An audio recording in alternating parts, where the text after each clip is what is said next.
And at the end of 3 hours of talking, she broke. And she started talking about growing up in Scientology and how it had damaged her children. And, they actually caught her and sent her off to Los Angeles to their prison force there, unfortunately.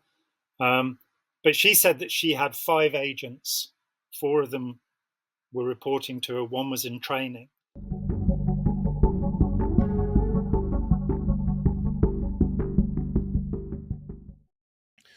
All right, we are back with John Atack. It has literally been almost 2 years, so we've got to definitely catch up, fill in any blanks on Scientology. How are you doing today? I'm doing very well indeed. How are you today, Eric?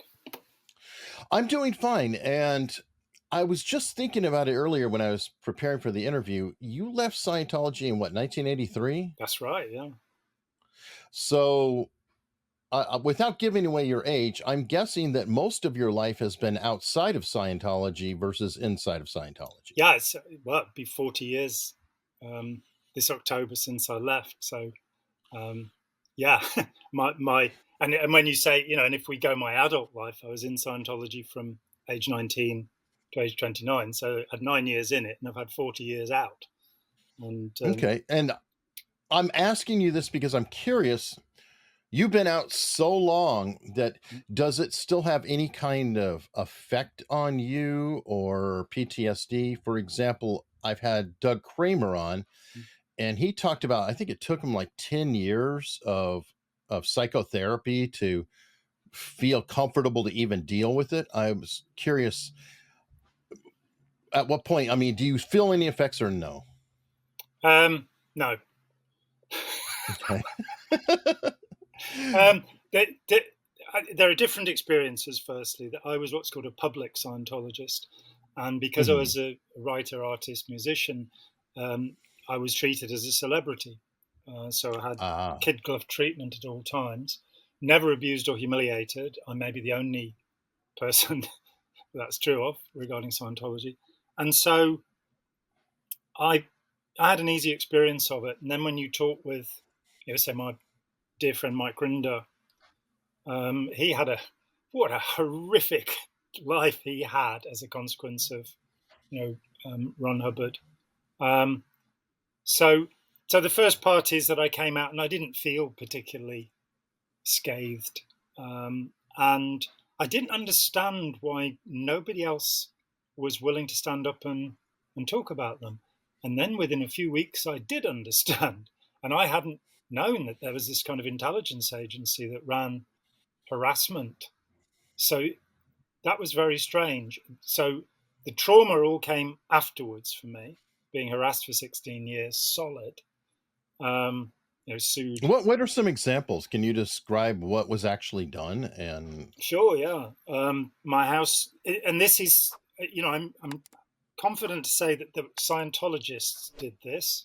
I don't want to get into any kind of libel situation. You suspect them? No, I'm pretty sure there were Scientologists, but Scientologists, as a generality, can't sue me. If I said this was directed by David Miscavige, gotcha. But the reality is that Mike Rinder, and many others have now spoken out about this type of harassment. So my house was broken into a couple of times with nothing taken. People would come and hammer on my door at 11 o'clock at night, demanding that I talk to them, and then they were very surprised that I would. People walked up and down outside my house with placards calling me, and when I went to conferences, there'd be people with placards calling me an anti-religious hate campaigner and this kind of thing. It was in 1993, the head of their investigations department came to me. In the last-ditch attempt, she'd had 18 months of running harassment against me and trying to get me to stop and shut up. And she decided she'd come out herself and lied about who she was in our first meeting. And at the end of 3 hours of talking, she broke. And she started talking about growing up in Scientology and how it had damaged her children. And, they actually caught her and sent her off to Los Angeles to their prison force there, unfortunately. But she said that she had 5 agents. 4 of them were reporting to her. 1 was in training. One of those was a guy who was my driver. And so Oh. everything I did was being reported to them. They put out sort of all sorts of little pamphlets and booklets, and there was a vicar, an Anglican vicar in Chichester, and he reported that a Scientologist had come and told him that I was a rapist, a former drug addict, a drug dealer, a child molester, and I'd attempted murder.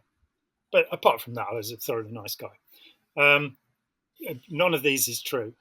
I later, somebody told me that they were telling people I'd been a heroin addict when I got in Scientology. As far as I know, I've never even been in the same room as any heroin, let alone taken it.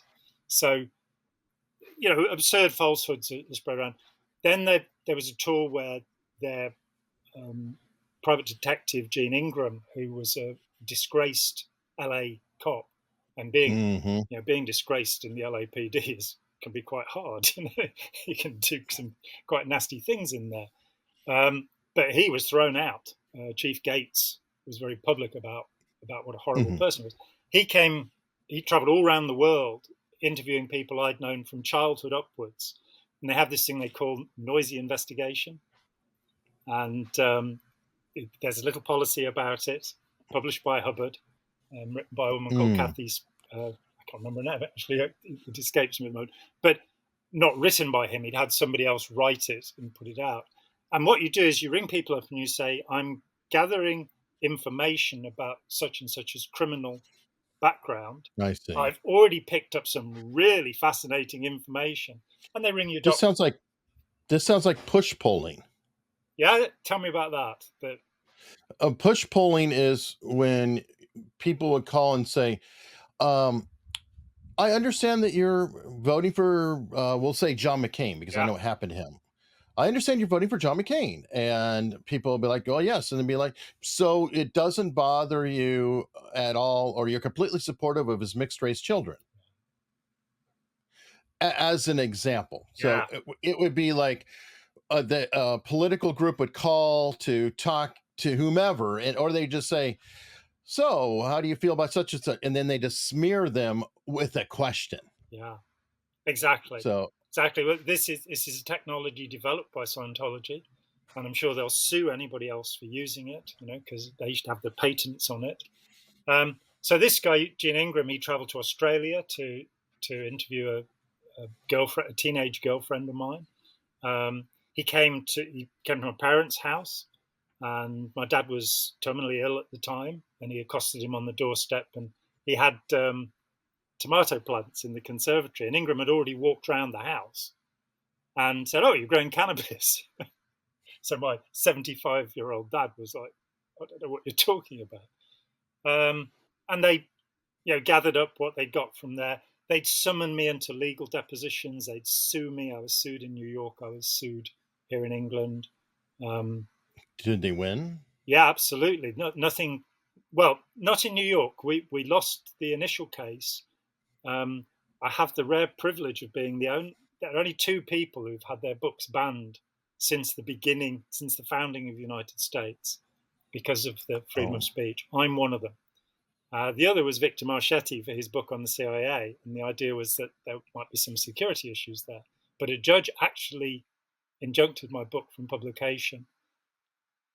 This was what is now Let's Sell These People a Piece of Blue Sky, which remains the only history of Scientology, which shows Hubbard's sort of conflicting statements about his own background. And the incredible fabulisms. He wasn't a nuclear physicist. He wasn't a war hero. And he hadn't studied with any gurus in the East. And that's... No, he studied with Crowley, right? And ran with Jack Parsons. He ran with Jack Parsons. Crowley actually dismissed him as a con man and never met him. Hubbard would later call him his very good friend, but they didn't meet. And there's a letter from Crowley about him. But yeah, he was a big fan of sex magic. And didn't he steal Jack Parsons' wife? very confusing situation. That was in Pasadena, and Hubbard left Hmm. the Navy. He'd tell us all he was crippled and blind at the end of World War II, but he might have been blind drunk a few times. But he actually went and practiced this magical ceremony to try and incarnate the whore of Babylon, the scarlet woman of the Book of Revelation. They wanted to incarnate this and bring about the end days. Crowley thought he was the Beast 666, the Antichrist. Hubbard would later, in a secret issue, which was only published after he died, claim that he was the Antichrist. So there's a little bit of a disagreement between him and Crowley. He also said he was Lucifer. He was the enemy of Jehovah and of Christ. That caused a few people to leave, so they withdrew that particular secret teaching. But yeah, Parsons was living with a woman called Sarah Northrup, and Hubbard ran off with her and all of Parsons' money. They put a business lot together. of money. Yeah, I think it was about Yeah. $35,000 in 1946. We're talking, so Which is, like several $100,000 now, I yes, believe, in $500,000, equivalent. I would think. Yeah, and Hubbard, I think he put $200 of his own money in, but they went off to Oh, Florida to buy yachts, and I dug out the court proceedings, before the internet and all of this sort of stuff. A great deal of the material about Scientology is on the internet, so it's really easy to research now. That's because I went and found it. And there was this case where Hubbard was ordered to pay Parsons the money back. He never did. And yeah, he'd married this woman, Sarah, without having divorced his first wife. So yeah, this is who we're dealing with here. he also, okay, couple more things. From what Sure. was it, Jack Parsons that he had the bet with who could start a religion? There's Russell Miller. I worked with Russell Miller, who wrote an incredible biography of Hubbard called Barefaced Messiah, which has got to be the best title of a book ever. I remember the day he thought it up, and he rang me up and said, "I've thought it, just wonderful." He was a Sunday Times journalist who'd written about Getty and Hefner, and would write about Conan. Excellent biography of Conan Doyle.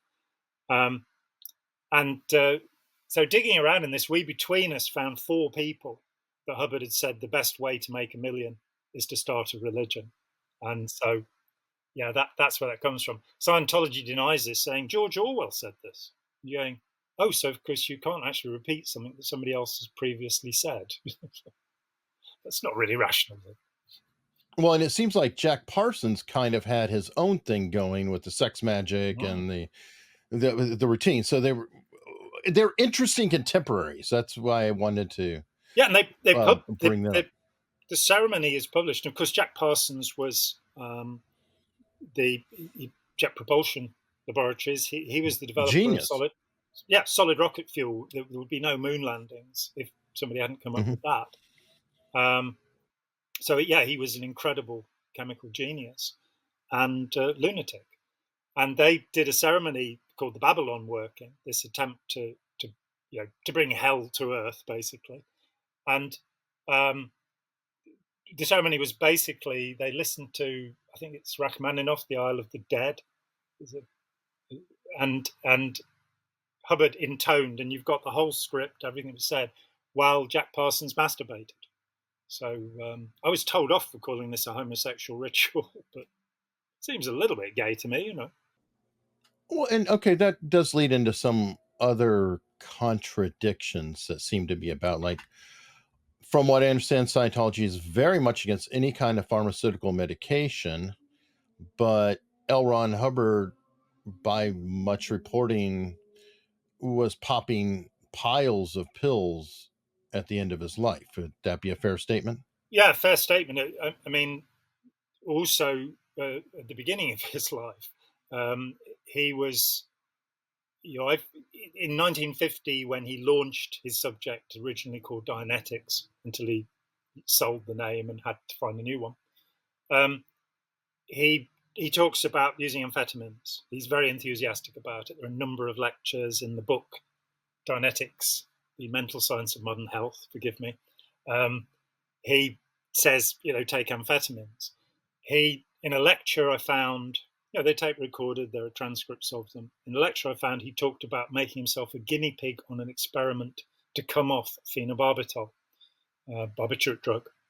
And he says how difficult it was to come off it. Well, it was very difficult because 13 years after he gave that lecture, he tried to get some called Nembutol in this country. He signed a prescription, Dr. L. Ron Hubbard, and tried to get barbiturates. So we know those things without doubt because it's from his own mouth. So uppers and downers, but he spoke quite knowledgeably about drugs in Dianetics, the modern science of mental health. There you go. I'll say it how it's meant to be said. And he says that alcohol is the most dangerous and cannabis is, which he calls marijuana, is the least dangerous, which was an interesting perspective for 1950. I think generally, medical science would agree with that now. And in fact, the Professor Nutt's survey of drugs in 2010 absolutely agreed with that alcohol was the most dangerous. So he was interested in drugs. I had a communique from a guy who said his guru had taken LSD with Hubbard, and David Mayo, who is meant to have saved Hubbard's life through counselling in 1977. He told me that Hubbard had told him in conversation that he had taken LSD, which was kind of ironic because you're banned from joining the Central C organization if you've taken LSD. Jerry Armstrong, who created the immense Hubbard archive, said that he had seen material where Hubbard was talking about taking Demerol, which is an opiate drug. So, and his son, who twice signed documents admitting to perjury, but I think the pressure on him was such that we should at least listen to what he said. He talked about his father taking huge amounts of drugs during the 7 years during the 1950s when he worked with him, and amphetamines being principal to that. Okay, now back to your story. You, as you said, you were a public Scientologist, so you weren't a member of the Sea Org or any of that. How did you manage to become literally almost public enemy number one to them? Is it because you were starting a competitive religion or spinoff, or was it because you were just publishing material on them? Well, what gave you such an honor? Well, initially, I left Scientology because I thought Hubbard was gone and that a bunch of yahoos had taken over. And he wasn't gone, and he was running it. He was suffering dementia. He was the Yahoo? He was the super Yahoo, yeah. He was, okay. He was suffering from dementia. This is back in '83, issuing crazy orders. And I'm many of us, about half of, there were maybe 50,000 Scientologists at that point. I don't think there have ever been more than that, despite their claims of millions.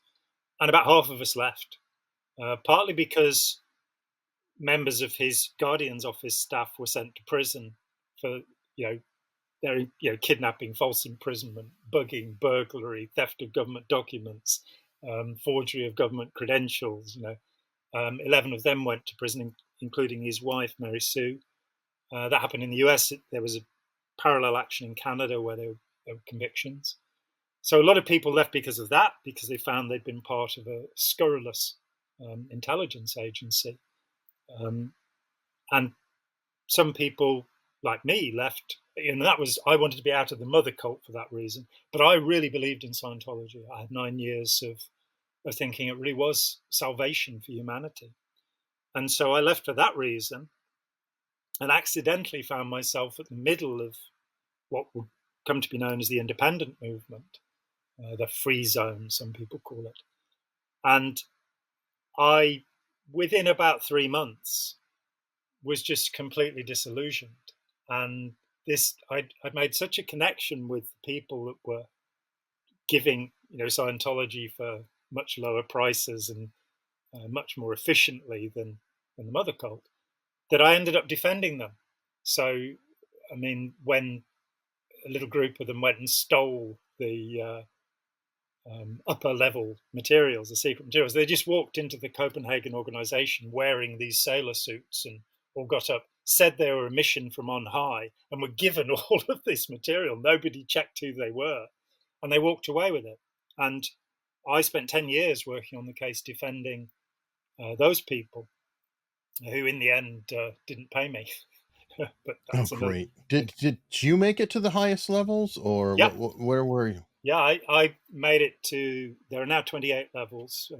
Another one was released after I left, and I'd done 25. So there were, and in fact, the 26th level was training for the 27th, and they were a continuation Mhm. of the 25th. So I'm familiar with all of their material. When the material was stolen and you saw the material above your level, did it startle you or surprise you in any way? It was actually at my level. I'd done what they call OT5, Oh, okay. and so what was very interesting was seeing that they were given two forms of the pack, and we'd been told that this guy David Mayo, who had actually largely researched this level, if that's the right word, that the reason it hadn't worked and the reason so many of us were leaving was because of material he'd put in that had now been changed. And I had the privilege, and I think very few people have had this, of seeing both packs. And there were 6 of, I think there were 54 issues in it. There were 6 that had David Mayo's name on them in the original pack. And the difference was that his name had been taken off and L. Ron Hubbard had been put there. That was the only difference. So the thing that had made us leave was that L. Ron Hubbard hadn't signed those particular things. Of course, when you are doing those levels, you're not shown the material. So I'd not read the material before. It's only the people who are giving it, the so-called auditors, who see it. But yeah, so I just came to understand it was very straightforward. There was a journalist called Michael Lynn Shannon who'd done incredible research into Hubbard. And somebody came back from this Boston lawyer's office who had the unfortunate name Michael Flynn, which we think was somebody else now. And he brought me this stack of documents and said, I'm not going to read these. Here, you have them. And there were his college records, all sorts of reports from through his life. And it was evident that Hubbard was a liar. And as he said, honesty is sanity, and the road to truth must be trod with true steps. And the moment I realized he was a liar, I knew that I couldn't believe what he'd said. What amazed me was when I pointed out these lies to other believers, it did nothing to them. They, I didn't know then about cognitive dissonance and the fact that we were prone, when we're given evidence, to actually push back and just believe what we're told. So within 6 months, I didn't believe in Scientology at all, and I'd become fascinated by this intricate history. And I wrote a book called The Scientology War, which was about this incredible eccentric character, Captain Bill Robertson, who'd appointed me the top man in the United Kingdom, and he'd been Hubbard's assistant, and he was crazy. He was absolutely something else. So I wrote a book about him, and then realized nobody could understand that if they didn't understand the context of Scientology. So I expanded the book. And then I went, well, people are going to think we're just idiots. So then I put in 4 chapters about my own involvement to show I have a friend who's an expert on terrorism. And when I first met her years ago, was first in touch with her, she said that she really liked my book. And I'm going, what is somebody who's working as a psychologist in Iraq in the detention centers doing, reading my book? Why would she do that? And then she said, I find it very useful in showing people, what can happen. Now she's dealing with radicalization. A couple of years later, I published the unexpurgated version of Let's Sell These People a Piece of Blue Sky. And I said, would she write a puff for it? And I got the explanation, which was to say that is to show people that even somebody who seems relatively intelligent, such as myself, can become mired in a stupid set of beliefs, crazy set of beliefs. Well, I've interviewed Rick Allen Ross and Ian Haworth both, and I know Rick Allen specifically told me that he's dealt with deprogramming like 4 doctors, a couple of them are surgeons, with different cults, not only Scientology, but any kind of oppressive group, or I forget what the term of the day is. I know you went over that a little bit in your book. Authoritarian cults is good. Okay, yeah, in terms of what name is good or bad, because there's always those questions on what is a cult, isn't a cult, what is cultish, what is a cult of personality, what, because there are some things I think you would agree with, like people who are deadheads. Oh, They go around, they follow the band, they tour. and the band are all dead now, but they're still following them. It's like, Sure, but Jerry that's not the Garcia band. will resurrect, I tell you. The band themselves, from everything I've seen, isn't manipulating them No. or anything other than selling merch. They seem like they'll sell merchandise. They seem like really nice people, the Grateful Dead. Right. And Jimmy Buffett has his following, and others have their followings too. So we as a species, I think, tend to get tribal, and we like to find our way into a particular tribe or identity, be it a lot of people. I was running for a while with marathons, and people self-identify. I'm a runner. Yeah. Not that they run, but they are a runner. And I think that that's a tendency. Is that something you found working with people to help them? Because you mentioned you help people deal with leaving it. Is it to separate their identity from Scientology? Like, you are not a Scientologist, you just happen to do Scientology, or anything like that? Yeah, absolutely right. And what tends to happen is that we have many sort of identities within us, and I do in my book, Opening Our Minds, I've got a little graph with an XY axis. And one of the axes is how you feel at the time, your mood at the time, and your behavior, your identity. If you're angry, or if you're scared, or if you're happy, will be different. But the other axis is who you're talking with. And so if you're talking to your pet rabbit, or your children, or your boss, or you will talk in a different way. Even your tone of voice, the words you use will be different. Now, to me, those are all identities, and that's absolutely fine.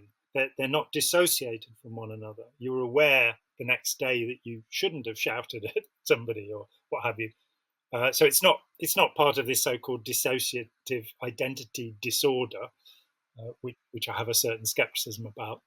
But what tends to happen is that to belong to a tribe, we adopt the language, the manners, the costume of that tribe. And so we become identified and see our identity in that way. So, as my friend Yuval Laor puts it, the leader of the cult is the parent. I think we've all seen that one, fairly simple. Our fellow cult members are our siblings. That one's fairly obvious. The cult itself, the doctrine, the teaching, becomes our baby. Becomes, so you tell somebody that their baby looks like Winston Churchill, and you see what they say. And we're cult members, and it doesn't matter. The cult could be the Grateful Dead. It could be a soccer team. It can be, the Latter-day Saints. That is a part of my identity. If you assault that, you assault me. And so helping somebody to reconnect with who they were before and then move forward. I've often found, I've dealt with about 600 people in recovery. I don't really do it anymore. It's been a while. But, one-on-one, about 600 people. And watching people, what seems to happen is they're about 12 years old when they leave whatever the group is, Rajneeshis, Krishnas, Munis, whatever you like, because they've gone into the pre-adolescent state, that last state of, with kids where they worship their dad or what have you before they realize what terrible people we really are. And then they will very often leave and go into adolescence. And so many of my friends grew beards and smoked dope, and walked around in sandals. They went back to what they'd been doing before. I can't stand sandals personally. But that you then have this difficult problem that it's very easy to inject your own ideas into that Hmm. person. There's this simple model, which I think comes from Kurt Lewin, as some people call him, which is unfreezing, changing, refreezing. That this is how groups take people over. And it's a natural process. So when you come away from something, you unfreeze. And it's a matter of what the change will be. And people will often turn to me and ask me what I believe so that they can now join the cult of John. And the answer to that is, look at the awful mess my life is. I don't have any money in the bank. You don't want to follow my beliefs. They're find your own. And getting people, it's commonly said that when somebody leaves an authoritarian cult, you go to the restaurant with them, they get the menu, and then they ask you what they ought to eat because they're so used to being directed. I mean, my membership of Scientology was never to that level, but I have seen that. And so getting somebody, and I think this then segues into the problem with our society, which is that we're not having people develop a self, become, themselves. They're kind of looking to see what everybody else thinks and keeping up with the Joneses or what have you, but their identity is given to them by others.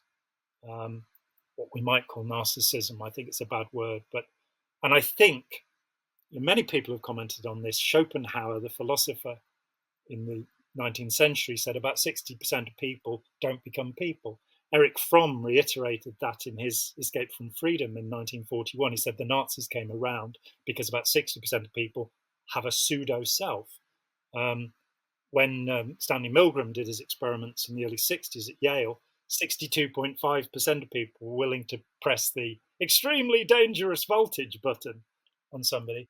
More recently, Jane McGregor at Nottingham University has, and it's always this number, it fascinates me, 60% of people are... It's like a Pareto principle, but a little bit off. Instead of 80-20, it's 60-40. Yeah. But yeah. But then that's politics too, by the way. If you look at the spread, it is literally 60-40. Everybody's fighting over the 40 because 30% are, quote, right wing or whatever you want, 30% are left wing, whatever you want. They're never deviating. Yeah. They're irrelevant to a lot of people because they're going to vote right down the line. You just give them, you say, boom, check this party or check that party. No question. They don't even think about it. Then you start tapering down in there. And that's why 1 to 2%, because you're kind of fighting for the buffers there, the 20 and the 20, and then 1 or 2 it determines everything. Yeah. And I mean, I've heard the percentage given as about 4% that political campaigners, and you evidently know more about it than I do, but certainly in advertising, if we look at the Coke wars, that I've been absolutely, to understand these problems, I have delved into every kind of manipulation imaginable. Gangsters, how gangs form, radicalization. I spent 10 years looking at terrorism before 9/11, and then years desperately trying to get somebody to hire me to de-radicalize, because we learned how to do that in my field. And I was offered a job by Prevent, the UK counter-terrorist arm, but they work as part of the security services. And I said I'd train people to talk about it and I'd give them something, but going out and talking to some 15-year-old who's been scammed into Daesh or Al-Qaeda was not my idea of a good life. The pay was better than I normally get, but the same mechanisms are functioning in pedophile grooming. Anywhere where we see this control of others, this authoritarianism, somebody becomes the leader, somebody becomes the bully in chief, and the others become the followers. And if we then look at advertising, Coke and Pepsi, brand loyalty. One of the texts I read was some tests that were done on loyalists, and this guy said, I look at the Pepsi can, it's got the red, white, and blue of my country on it. It's a soft drink and it's bad for you. Let's just be honest about this. It has no virtue whatsoever, whether it's diet or zero or what have you. It's not good for you. You can melt teeth in it. But people become fervent about it, and that fervor is of itself a really interesting aspect of human behavior, because they have made a commitment, they've made a cult commitment of faith and belief in somebody, because they have a feeling of certainty. It's a feeling. They're not actually, they don't have evidence, they can't prove it. And years ago, I was about 17, a Bible basher set about converting me, and I talked with him 2 hours because I'm a gregarious sort of person. And he backed away from me in the end, making sure I didn't leap on his back. I hadn't been nasty. I was just questioning certain ideas he was putting forward and quoting scripture at him, which he wasn't very happy about. But he said, I don't understand the Bible, but I know it's all true. And that is the feeling of certainty. I don't understand it, but I know it's true. We all live that way to some extent. We all know that our team is the best team. We all know that the music we listen to is the best music. The food we eat is well, not necessarily, but the things we like are the most likable things. Yeah, we're all guilty of it. People become overcommitted. And I think for us to go forward as a society, we need to get into our rather authoritarian education system and start teaching kids intelligent disobedience, courageous followership, things that my friend Ira Chalef has brought into the world. I don't think that's very likely. It's happening. Especially. It is happening. Well, how? Okay, well, maybe on your side of the pond. No, here and there, but yeah, Sir Ken Robinson has written 2 books where he's actually studying American schools and talking about the many schools that have broken with the model and have found a new way of doing it. Of course, you're dealing with tens of thousands of schools in the US, so the fact that a few hundred have changed. But that change is possible, and a lot of it, I think, is because teachers are not properly valued, because education's been portioned off into little bits rather than going, it's one thing, history, geography, language, science, they're one thing, they're natural philosophy, and by fragmenting them and making them boring, that's the thing I really object to. I'm a high school dropout. That Kanye West. Well, they're writing books by committee. Yeah, and we're getting all sorts of box ticking sort of ways to run a society. Revisionist history. Yeah. As well. I mean, absolutely. And how? Yeah, and things we're not meant to say. That To Kill a Mockingbird was banned in some US school districts because it uses the N-word. And you're going, if you want to find out about racism, that's a wonderful book. Huckleberry Finn. So. Yep. Or they rewrite it to erase the use of a word. Or the Walt Disney version. Yeah. Well, Dr. Seuss is being half of his books are being banned or stopped publishing.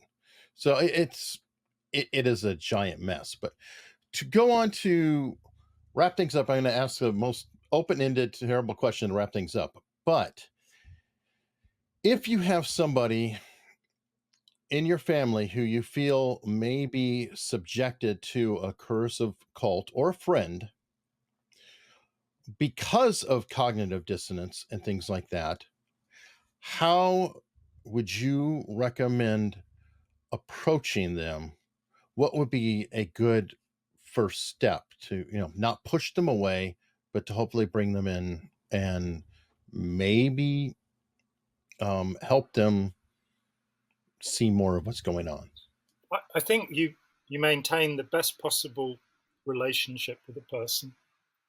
And most people leap to this thing where they get some newspaper cuttings or maybe read one of my books about Scientology or something, and start trying to show evidence, start trying to prove something, and understanding that critical thinking is a vital thing for us to learn, but it isn't persuasive. So it doesn't matter how many logical fallacies you understand or try to teach people. We are emotional. There was a neuroscientist who Jill Bolt Taylor, and she said words to the effect of, we think we are thinking creatures that feel. We are actually feeling creatures that think. Also, it's fair to say there is no differentiation between feeling and thought.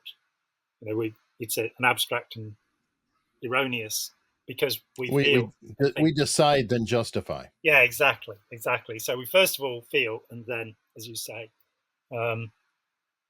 and so teaching people to be friendly and keep away from any upset. There are some videos on my channel about this, and I think my book Opening Our Minds should show something of what's going on. You can also gently parallel, which is you can talk about other groups, never about the group itself, and you can talk about the methods and machinations. We have an ancient Canadian video called Captive Minds, Hypnosis and Beyond, which is on my channel. It's 40 years old, and it is not, the size of the lapels, and the hair. But they do go through the fundamentals, and I would show that to people who are hardcore Scientologists. And because it doesn't mention Scientology, they don't feel threatened.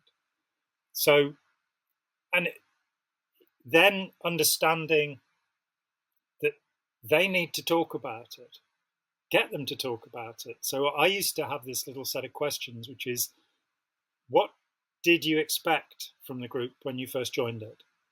And have you seen people who've achieved this within the group? And let them talk about it. Don't fight with them. Don't contradict them. How much of this have you achieved? When do you expect to achieve it? And be interested in what they have to say about their experience, because it will be interesting if you can just bite your tongue and listen. And that's the important thing. It's much more about listening. What often happens is that somebody becomes alienated by their own family because they're met with aggression. And 20 years later, or however long, they've got nowhere to go. They've lost all connection. So always being welcoming. The other part, probably the last thing to add, is remind them of the good times before. As Steve Hassan, in his excellent Combating Cult Mind Control, talks about having people, show them photographs of the family together, remind them of, funny things that happened in the family, include them in the family, don't push them to the edge. I had a situation, one of my brothers, we had a big family dinner in a pub here, and so there were, 20 of us at the table or something. And my wife and I, who were still in Scientology, were at the far end of the table. And down each side of the table, these clippings attacking Scientology were passed. So we were the last people to receive them. That didn't persuade me that I ought to leave. So humiliating people, being aggressive towards them, it's a very bad idea. And eventually, and also there's this idea of the brainwashed zombie, the idea that if you're in a cult, then you're a brainwashed zombie. This is almost never true. There may have been some rare examples of it, looking at the Manson family and the scary documentary, The Lost Tapes, where you see interviews with 5 of the girls. There was a lot of drugs involved with that too, though. Yeah. A lot of drugs, which, it's taken in, what is it? Well, they were on a type of meth, I believe, in addition to possibly acid, but they were hopped up pretty extreme, and a drug psychosis could well have been involved as well. Jimson weed was possibly involved as well, but yes, it privately and eventually publicly, Charles Manson explained that from the age of 12 till 20 years later, when he'd spent more time in prison than out, and that he was a very submissive person. He was a small guy. He was beaten up a lot. And then, as he says in Without Conscience, his autobiography, he had 150 hours of Scientology counseling. And that gave him the ability to control other people. So these people were not out of their heads on drugs all the time. But they were in a situation where they had this man who invented a charisma, and then teenage girls. That's the reality of it. In the Lost Tapes, there are interviews with these girls as women. A week after he was arrested, a documentary maker went to Spahn's movie ranch, and it is the most scary thing. They've cut their hair, they've got their rifles, they're ready for helter-skelter, the race war, and they're out of it. And years later, somebody finds these tapes that have been put aside, finds the women, and they tell their stories now, and about the horrible abuse they were subjected to that made them, through trauma bonding, into victims of this group. But generally, the cult member is somebody who wants to do good, wants to help people, wants to make the world a better place. Well, they believe in a cause. The cult can be the cause, Yeah, right? exactly. So it transfers over. Be an environmentalist.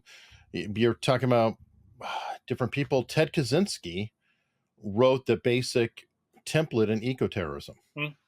He's the guy who invented the spikes in the trees. He's the guy. No, I mean, these are things that people do now.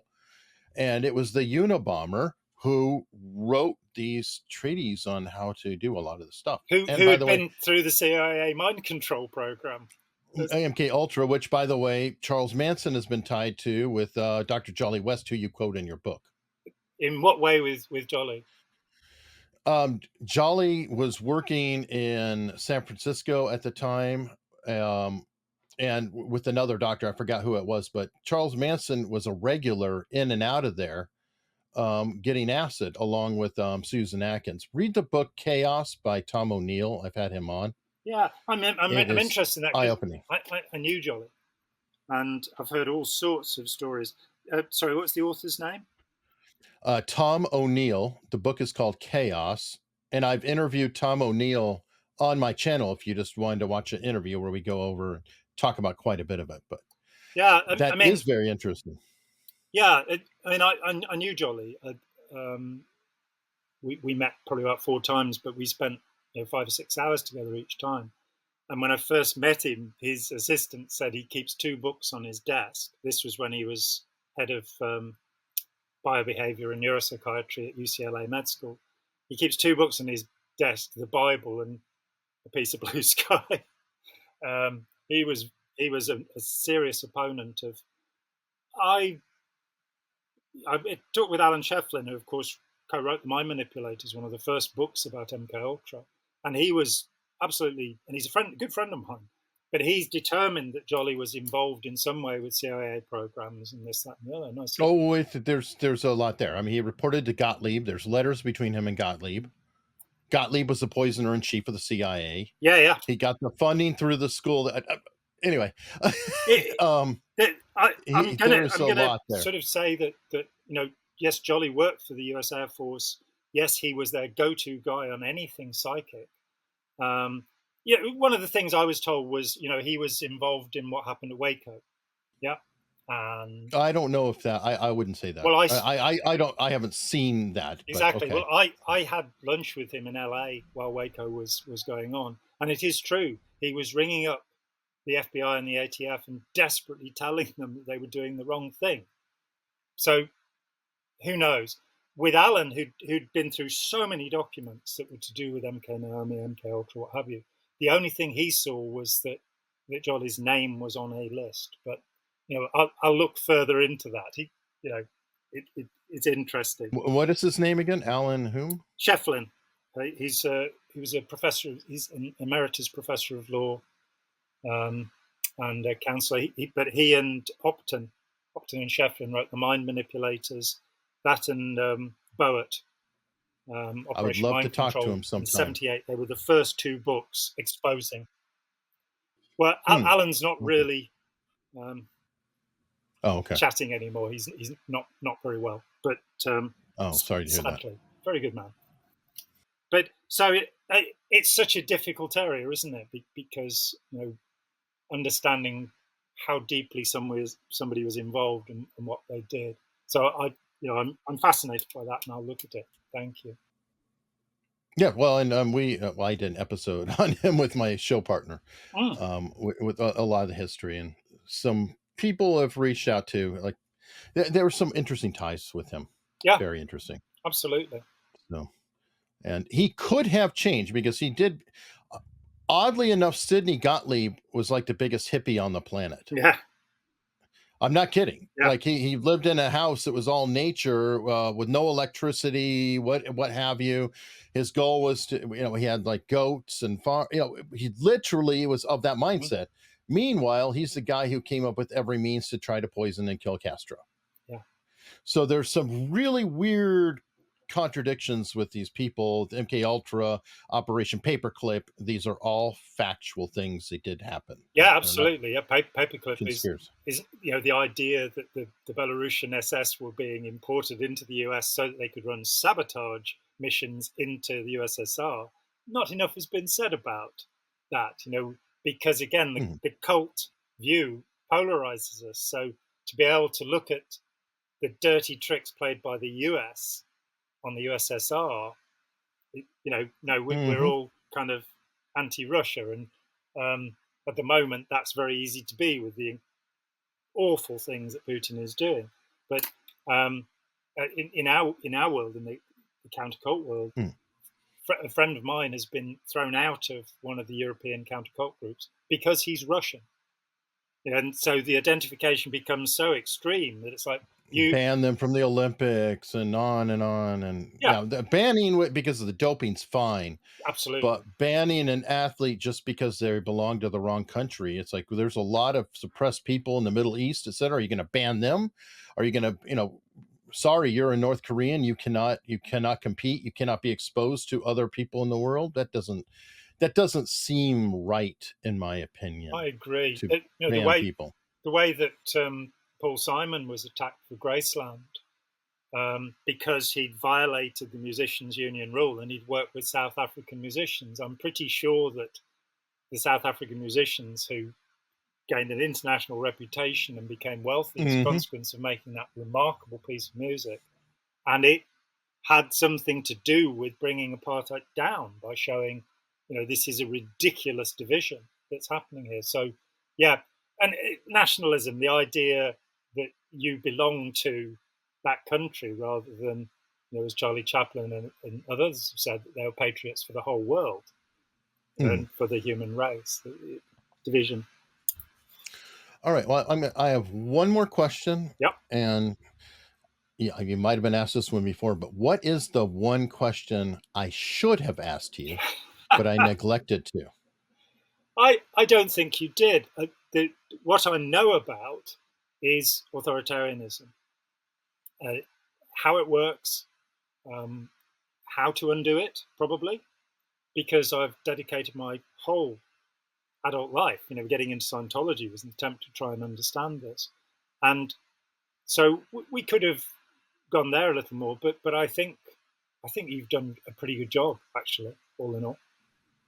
Well, fantastic. Um, Definitely, we'll try not to wait 2 years. No, let's not. I may have to have you back just to have a chat about Jolly West sometime. Mm, let's do that. And Yeah. perhaps discuss his legacy and what you may or may not have known, Mm. things like that. That would be a fascinating topic. Yeah, I mean, But he's somebody. He was incredibly supportive of my work. He was one of, one of the most educated and intelligent people I've ever met. You know, the mhm. last time I saw him, he was over in London because he'd been asked to do a festschrift on the author of Cornwell, the author of Master and Commander, writing about medicine during the Napoleonic Wars. And Jolly had been asked to talk because he was an expert on the surgical instruments and this sort of thing. He was a polymath. He was and he most certainly did not present in any way as a sociopath. He was compassionate, considerate. Mhm. You know, but be very interesting to see. I met him at the very end of his life. It'd be very Sure. interesting to see if he was involved in other things. He was the Yep. person who first identified demotivation as an aspect of chronic heavy use of cannabis, Mm, demotivation syndrome. So awesome. Well, I definitely will look forward to that. And thank you very much, sir. thank you too.